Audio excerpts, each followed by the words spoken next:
রাজনৈতিক মুক্তি অর্জন করতে আমরা সক্ষম হব, অর্থনৈতিক মুক্তিও আমরা অর্জন করতে সক্ষম হব। 10,000 টাকা পর্যন্ত কৃষি ঋণের সুদ মওকুফ করেছিলেন। 25 বিঘা পর্যন্ত কৃষি জমির খাজনা মওকুফ করেছিলেন। বিএনপির কাছে যখন সুযোগ থাকে, বিএনপি চেষ্টা করে মানুষের পাশে দাঁড়ানোর জন্য। দেশের রাজনৈতিক মুক্তি অর্জন করতে আমরা সক্ষম হব, ঠিক একইভাবে দেশের মানুষের অর্থনৈতিক মুক্তিও আমরা অর্জন করতে সক্ষম হব। কারণ শুধু রাজনৈতিক মুক্তি অর্জন করলেই আমাদের সম্পূর্ণ মুক্তি আসবে না। রাজনৈতিক মুক্তি অর্জনের পাশাপাশি এটিকে ফলপ্রসূ করতে হলে, এটির সুফল পেতে হলে আমাদেরকে অবশ্যই পাশাপাশি জনগণের অর্থনৈতিক মুক্তি অর্জনের পথ বা উপায় বাতলাতে হবে। বাংলাদেশের মানুষ, যাদের সামনে বিপুল সম্ভাবনা আছে, যদি আমরা ঐক্যবদ্ধভাবে জাতিকে ঐক্যবদ্ধ করে যদি আমরা এগোতে পারি, অবশ্যই আমরা এই জাতির যেমন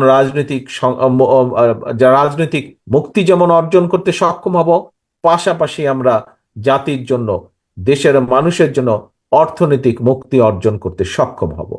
প্রিয় ভাই বোনেরা, আজকে আমরা এই এনায়েতপুরে আমরা এই জনসভাটি করছি, আমরা যদি আমাদের আশেপাশে তাকাই, বিশেষ করে এই এলাকার দিকে যদি আমরা তাকাই, তাহলে আমরা কয়েকটি জিনিস দেখতে পাই।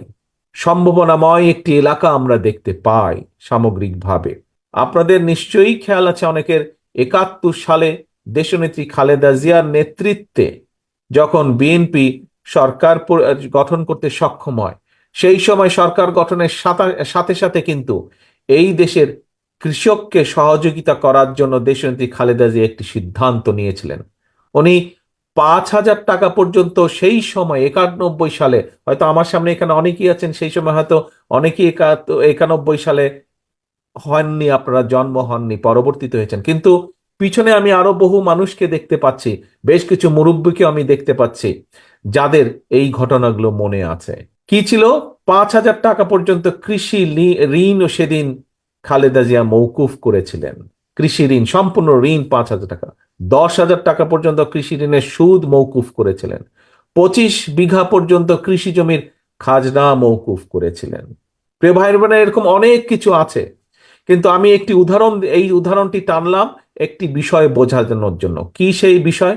অর্থাৎ বিএনপির লক্ষ্য এবং উদ্দেশ্য হচ্ছে মানুষের পাশে দেশে দাঁড়ানো। বিএনপির কাছে যখন সুযোগ থাকে, বিএনপি চেষ্টা করে মানুষের পাশে দাঁড়ানোর জন্য। বিশেষ করে আমরা সকলেই জানি, বাংলাদেশের অধিকাংশ মানুষ গ্রাম অঞ্চলে, জেলা শহরগুলোতে বাস করেন।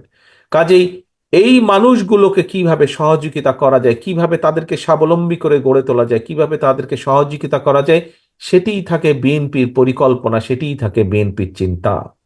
সেজন্যই প্রিয় ভাই বোনেরা, এই যে একটু আগে বললাম, আপনাদের এলাকার নাম যখনই আসে, যখনই আমরা বেলকুচির নাম শুনি, যখনই আমরা চোহালির নাম শুনি, যখনই আমরা কামারখন্দের নাম শুনি, তখনই আমাদের সামনে প্রথমে, আরো অনেক কিছু আছে কিন্তু প্রথম যেটি ভেসে উঠে চোখের সামনে, সেটি হচ্ছে তাঁত শিল্প।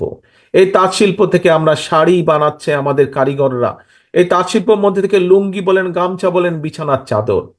কিন্তু আমি চাই যে ইনশাল্লাহ, আমার যেটি ইচ্ছা, ইনশাল্লাহ বাংলাদেশের মানুষের সমর্থন নিয়ে বিএনপি আগামীতে সরকার গঠন করলে, এই আগামীর বিএনপি সরকার এই তাঁত শিল্পের পেছনে এসে দাঁড়াবে, তাঁতিদের পিছনে এসে দাঁড়াবে, তাদেরকে সহযোগিতা করবে।